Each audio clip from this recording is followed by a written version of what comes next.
Good morning mga idol. Good morning Pilipinas. Ito, meron tayong dumating na parcel again.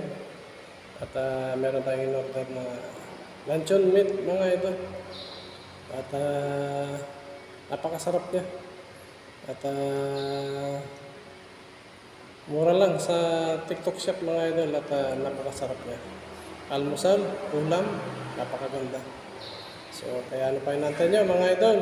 Pasukin nyo na ang yellow basket at sa ating yellow basket yan dahil napakasarap niyang produkto mga ito at suwabe, hindi ka magsisisi, masarap siya at dahil natikman natin ang quality niya, talagang masarap siya. Kaya ano pa natin yung mga idol. So pasukin nyo na ang ating yellow basket habang available pa. At syempre, yun lamang ang aking update sa inyo mga idol. Bye-bye mga idol. Bye-bye.